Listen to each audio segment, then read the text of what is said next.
que beit, ça dit quelque chose à quelqu'un comme mot? Moi j'ai dit c'est de l'hébreu. En hébreu et en arabe, beit, ça veut dire maison. C'est aussi la deuxième lettre de l'alphabet dans les deux langues. Pourquoi?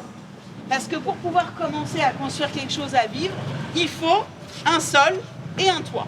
Et je fais ce geste-là parce que la lettre, elle ressemble à ça. La matrioshka, la poupée russe, quelle est sa particularité? Il y a plusieurs poupées dedans. Et comment on sait ça? Elle m'a dit on voit une trace là. Est-ce que tout le monde voit la trace? Oui. Qui nous indique qu'elle peut s'ouvrir, qu'à l'intérieur il y a une autre poupée. Donc il y a une autre histoire à chaque fois. En tout cas, on peut effeuiller cette histoire au fur et à mesure. On en découvre un peu plus. On va faire pareil ensemble dans la ville et puis on va découvrir tout ça. Et en même temps que nous, cette année, il y a donc cette ville, Skopje, ça vous parle comme ville? Alors c'est dans un pays qui s'appelle la Macédoine du Nord, qui est un pays assez récent. Et cette année, il se trouve qu'ils le font vraiment en lien avec nous. Donc on va créer le village, notre village Beit à Paris. Et pour cela, on va travailler en binôme. On va prendre d'abord tout ce qui est à l'intérieur et le mettre à l'arrière de la bête. Je vais de l'incliner un petit peu plus. Hop. Et après voilà.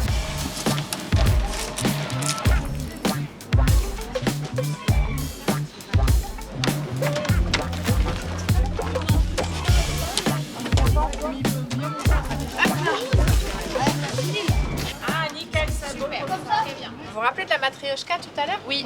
La poupée russe. Dans cette idée-là, on verra tout à l'heure comment on peut faire ça avec la ville, mais on va déjà essayer de le faire un petit peu entre nous pour s'entraîner. On va faire un petit jeu, qui c'est le jeu des cicatrices. Il faut prendre l'occasion là de ces moments de partage pour avoir le plus d'informations possibles. César, Oui. c'est quand il avait 8 ou 7 ans, il était dans la cuisine et il a pris un couteau et il s'est planté le couteau dans le doigt. Et après, quand il a appuyé, il y avait de la chair qui sortait. Non mais il est aux urgences après. Il a mis un mouchoir et après, du coup, la nuit, il a dû dormir comme ça. Qu'est-ce que peut être une cicatrice dans la ville? Et sur des vieux immeubles, on peut trouver des traces ou des plaques, enfin pas des plaques, dans des écoles on peut trouver des plaques où il y a marqué des noms des juifs qui ont été importés pendant la Seconde Guerre mondiale. Ouais, par exemple. Ou des fleurs qu'on dépose pour leur rendre hommage. Maintenant, on va partir à la rencontre de la ville. On va aller chercher les traces qu'on peut trouver dans la ville. Ok? Là, il y a une espèce de sculpture.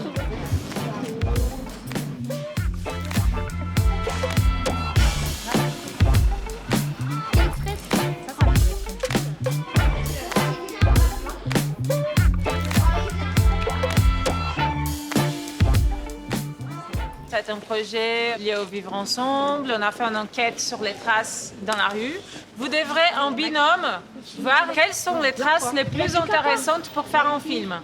La plaque du 209. Les trois là te plaisent, toi? Oui, ça va. C'est-à-dire si on n'en prenait qu'une dans les trois, tu serais content de bosser là-dessus? Oui. J'ai noté tout le paragraphe là. Ok, t'as écrit beaucoup de choses, super, t'as plein d'infos. Tout le monde a ces trois traces? Merci. On va rentrer directement à l'auditorium, ok, sans faire de bruit. Est-ce qu'il y a quelqu'un qui veut expliquer où on est ici, au Transfo? Vas-y. C'est un centre d'hébergement pour des SDF. Exactement. Parce que ici, l'association qui a créé ce lieu, c'est Emmaüs. Transfo a 3 missions. La lutte contre l'exclusion, c'est-à-dire que nous développons au maximum la mixité sociale. C'est un lieu ouvert à tous les publics. La citoyenneté et l'engagement citoyen, c'est là où intervient The Beit Project. Et enfin, la création contemporaine. C'est la 4e fois que nous menons ensemble cette aventure et qui nous intéresse beaucoup parce que c'est vraiment quelque chose qui travaille sur le vivre ensemble. Et le but du Beit Project, c'est de faire se rencontrer des gens qui ne se seraient pas rencontrés autrement. Donc on prend 2 collèges qui ne se connaissent pas et ils vont passer 2 jours et demi ensemble. Et puis, une fois qu'ils auront compris à peu près ce qu'on sait et ce qu'on ne sait pas de l'histoire de cette trace, ils vont voir surtout eux à quoi ça leur fait penser. Ils vont interpréter cette trace et voir avec se questionner sur aujourd'hui. Je pense qu'on peut écouter l'équipe qui avait une plaque qui touche à la même période. On n'avait pas non plus beaucoup d'informations et après on a demandé à quelqu'un qui était devant une pharmacie Et il nous a bien expliqué que les Allemands, ils n'étaient pas durs à énerver. Les nazis, ils sont venus et dans le territoire, il y en a qui n'étaient pas d'accord. Et du coup, ils faisaient fusiller. Et il a dit que Jacques Robert-Tissier, il faisait sûrement partie de ces gens-là. Parce qu'ils s'opposaient aux Allemands. Oui. C'est pour ça qu'il a été fusillé. Vous allez pouvoir, chaque équipe, venir tous lire ces petits mots. Qui résonnent en fait, qui font des échos à l'histoire de votre trace. Et à partir de ces mots, on va essayer d'en trouver un qui vous plaise à tous par équipe. Qui sera le thème de votre film. Inégalité, guerre, je suis d'accord. C'est mieux, ouais, antisémitisme. Oui, c'est mieux. Et donc, Du coup, ça fait 3 résistances. Ça peut être, je sais pas, cycle de mémoire et résistance ou un truc comme ça. Ça vous parle? Et Bon, Gabriel. c'est parti. Quel est votre thème, s'il vous plaît? C'est sur l'immigration. L'immigration, c'est quand des gens vont dans un autre pays, et ça peut être pour des raisons politiques. Le climat aussi, il y a des pays où il y a des sécheresses, de l'érosion, des famines. Des fois, les gens ils viennent parce que leurs pays sont en guerre. Et il y en a, ils viennent pour aussi leur culture, pour mieux s'intégrer. Par exemple, à Belleville, il y a beaucoup de restaurants asiatiques parce que comme ils viennent de là-bas, ils connaissent, c'est eux qui savent le mieux cuisiner ce type de cuisine. Qu'est-ce que le gouvernement peut faire, Qu'est-ce que le gouvernement peut faire pour éviter le racisme des gens? Bonne question.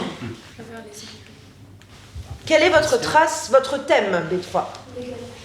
Égalité homme-femme. C'est parti. L'égalité homme-femme, c'est que les femmes et les hommes sont égaux, par exemple, ils ont le même salaire, il n'y a pas d'injustice.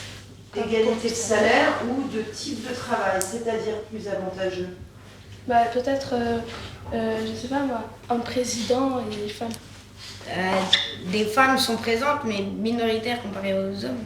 Ok, et pourquoi ça alors? Ça leur paraît moins accessible peut-être parce qu'il y en a eu très peu jusqu'ici. Par exemple, un garçon qui veut devenir footballeur, il y a des grandes personnes qu'on connaît dans le foot, plus masculines, alors qu'une fille qui veut devenir footballeuse connaît beaucoup moins de joueuses féminines. C'est vrai, il n'y a rien qui empêche les femmes de se présenter pour être présidentes. Parce qu'elles sont, par exemple en France, elles ne sont pas élues parce que par exemple, peut-être la majorité de la population n'est pas d'accord avec les idées de ce parti. On voit des clichés, ça peut être par exemple une publicité pour une casserole. Et ça va être une femme par exemple qu'on va mettre en train de l'utiliser plutôt qu'un homme. Et ça en 2024? Oui aussi. Ça, c'est une vraie question de se poser. Est-ce qu'il y a eu une évolution dans notre société? La situation, après, elle s'améliore au niveau de l'égalité parce qu'aux Jeux Olympiques, c'est la première fois qu'il y avait autant d'athlètes hommes que d'athlètes femmes. La parité. La parité, ça c'est sûr. Oui, je suis sûr. Moi aussi, je suis sûre. On va clore la grande discussion sur ce point dans la mesure où le temps nous est compté. Bravo! On va tourner dans la rue. On va filmer les traces. Poser des questions aux gens. Poser des questions. On y va. On fait des plans de la trace. Après, on mettra des plans avec de l'audio. Refaisons un.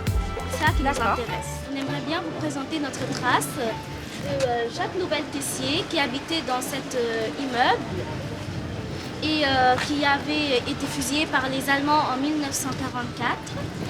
Et on a mis cette plaque, je suppose, pour lui rendre hommage. Action. Selon vous, pourquoi l'antisémitisme existe-t-il encore? Pourquoi ça existe encore? On n'a pas réglé le sujet, par exemple, par rapport à ce qui se passe dans les territoires occupés en Israël. Merci à vous, madame. Ça nous a appris des choses sur le vivre ensemble, à rencontrer des gens. Moi, j'ai bien aimé les binômes, voilà. Et aussi faire les micro-trottoirs parce que les gens, on voit qu'ils sont gentils et que si on leur parle bien et qu'on est gentil avec eux, ils sont gentils avec nous. Peace. Et voilà.